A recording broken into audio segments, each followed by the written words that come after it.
I signed the divorce papers in a penthouse that overlooked half of Los Angeles. Mahogany table, crystal chandelier, Italian marble floors. She sat across from me wearing a $6,000 dress and a diamond bracelet I bought her for our 10th anniversary. And as I looked at her, this woman I once loved so deeply it hurt, I realized I didn't even recognize her anymore. She didn't cry, didn't flinch. She just flipped to the last page, signed her name with a perfectly polished hand, and said, "You changed." And maybe I did, but so did she, and neither of us saw it coming. Before we begin, this channel shares real, emotionally raw stories about infidelity, broken trust, and what happens when love isn't enough. These aren't just stories. They're warnings, reflections, and sometimes mirrors. If you've ever lost someone not because of betrayal, but because success exposed who they really were, subscribe and leave a comment. Maybe your story can help someone else feel a little less alone. We used to eat instant noodles on the floor of a studio apartment with no air conditioning and windows that stuck shut. I remember those nights better than I remember our wedding. She'd sit cross-legged in one of my old college t-shirts, laughing about how we'd tell the story when we made it big. Back then, we had nothing. No money, no savings, no backup plan, just each other and this naive belief that love could outlast struggle. Her name was Emily. We met in college, freshman orientation. She was loud, opinionated, quick to laugh, and quicker to argue. I was quiet, methodical, a business major who took everything too seriously. Somehow, it worked. We fell into each other like puzzle pieces, jagged edges and all. After graduation, I started a small marketing agency with 2 friends from school. Emily worked 3 part-time jobs to help cover rent while I poured everything into the business. We fought sometimes, about money mostly, but always made up before the night was over. I'd wake up to find her curled against me, her breath steady, her hand resting on my chest like she was grounding herself. And I remember thinking, this is it. This is all I need. The first big client came in year 3, then another, and then a wave. Suddenly, we weren't just surviving, we were thriving. We moved into a nicer apartment, bought a used car that didn't rattle, started taking weekend trips to Napa and Palm Springs. I thought the money would make things easier. I thought we'd finally relax, laugh more, fight less. But that's not what happened. Success didn't solve our problems, it magnified them. Emily started changing. Slowly at first. She cared more about appearances, about Instagram-worthy vacations and designer bags. She made new friends, women who came from money, who hosted dinner parties with catered sushi and had skincare routines that cost more than our rent used to. At first, I was happy for her. I wanted her to enjoy the life we had worked so hard to build. But the more we rose, the more distant she became. She stopped asking about my day, stopped cuddling on the couch, stopped laughing at the dumb jokes she used to love. I'd come home from 12-hour meetings and find her scrolling through online boutiques, complaining that she didn't have anything new to wear to that gala next week. The first time I noticed the real shift was when she hired a personal assistant. I didn't even know she needed one.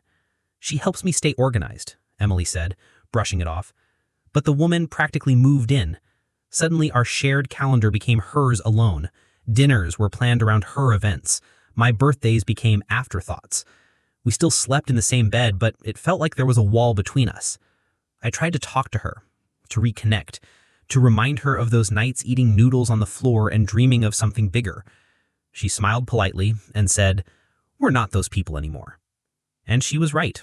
We weren't. One night I came home early, canceled the dinner with a potential investor just because I missed her. I brought her favorite wine, a movie we hadn't watched in years, and Chinese takeout from the little place we used to go when we were broke. She was on the phone when I walked in, laughing, flirting, the kind of laugh that used to be mine. I stood in the doorway and waited. When she saw me, she ended the call quickly, a flicker of guilt flashing across her face.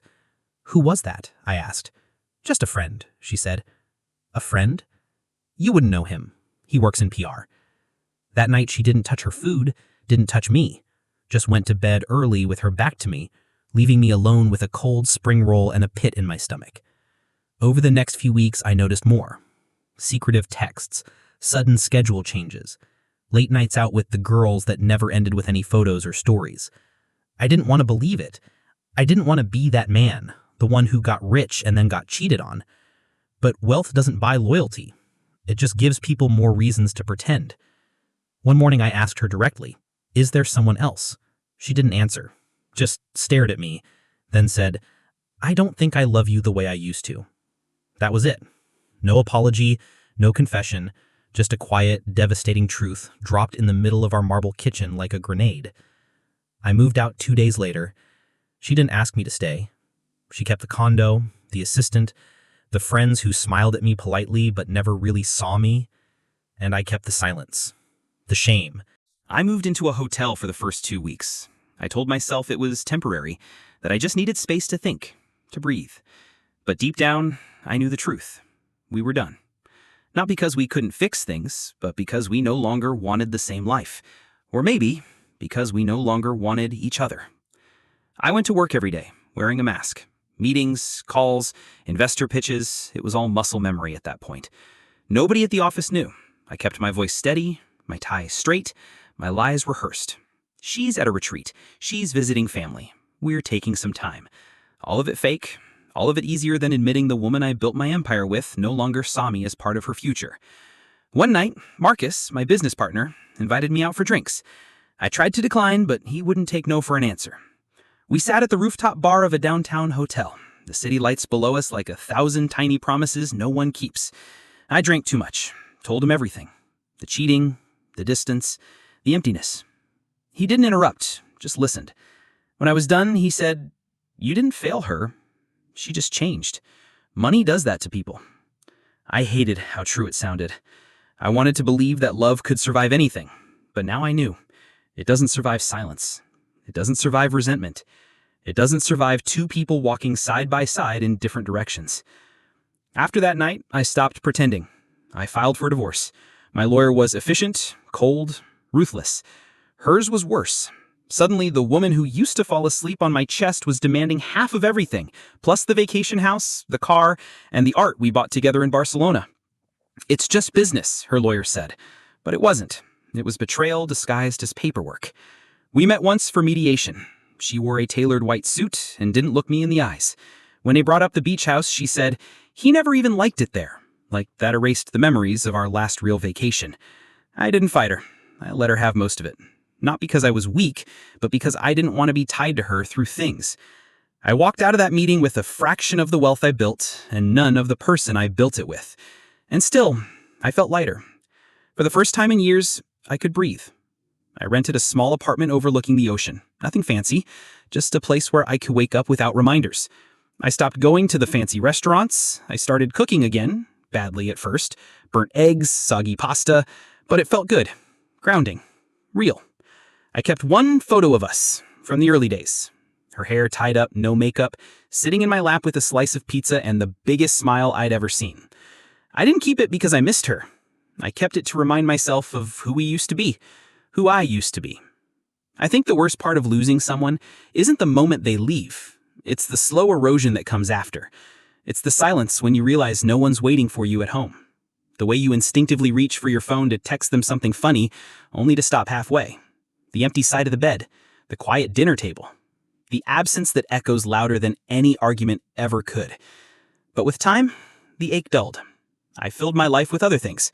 Hikes, books, late-night drives, therapy, even.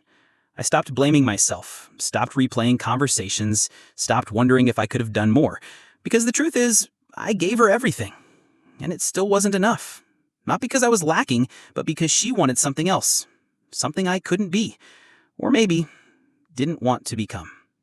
One afternoon, I ran into her at a gallery opening. She was with someone.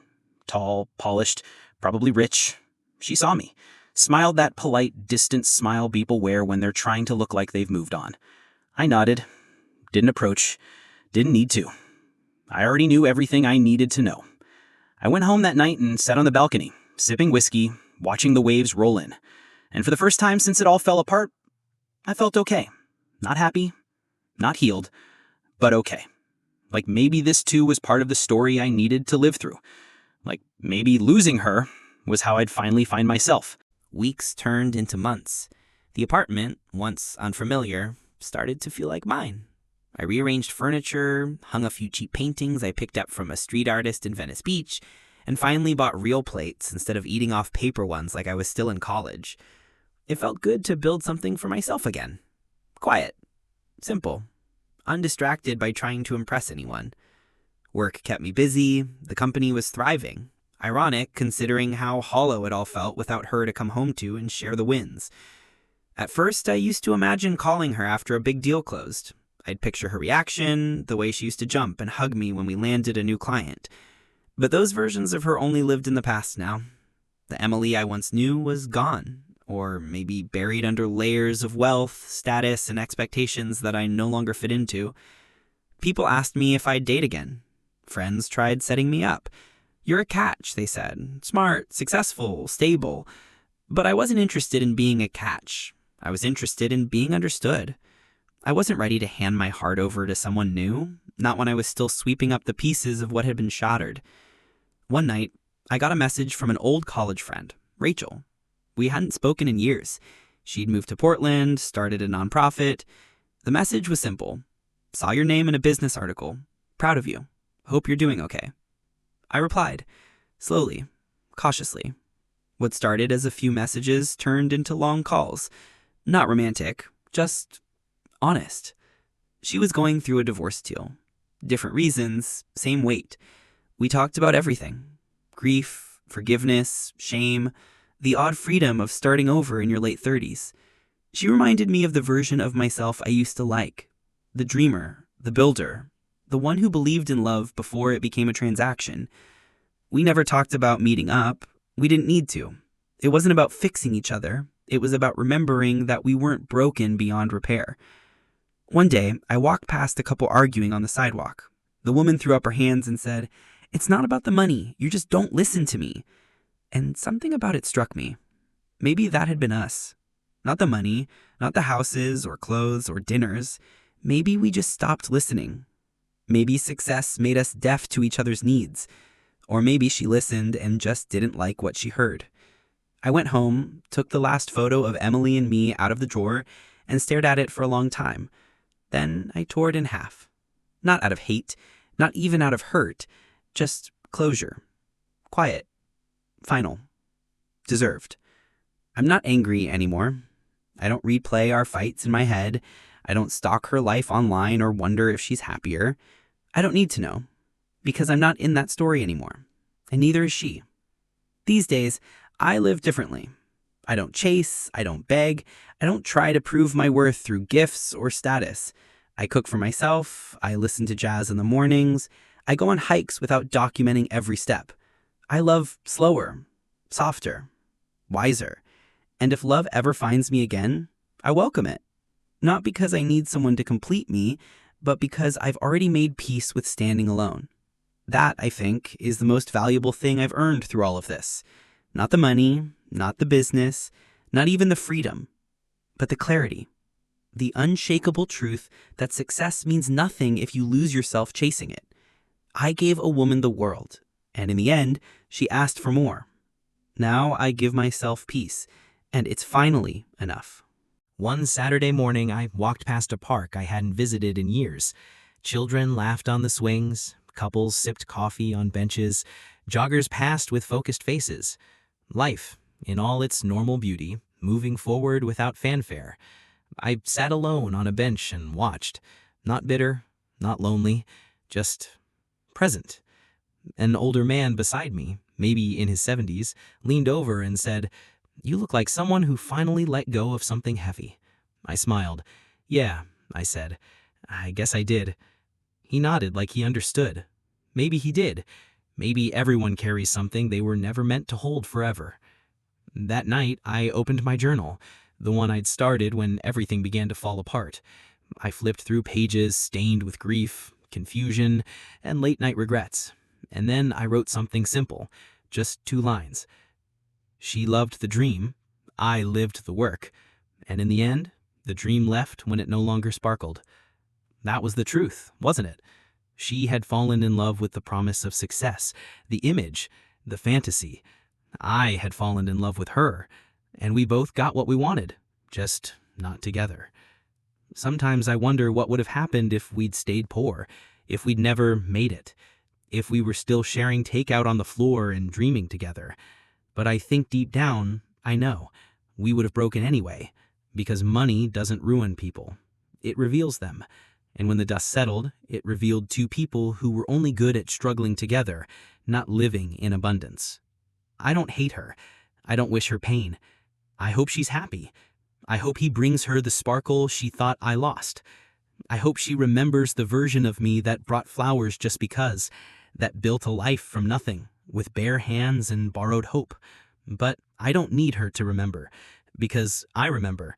I carry those pieces with me, not as wounds, but as reminders of what I gave, of what I lost, of what I'll never settle for again.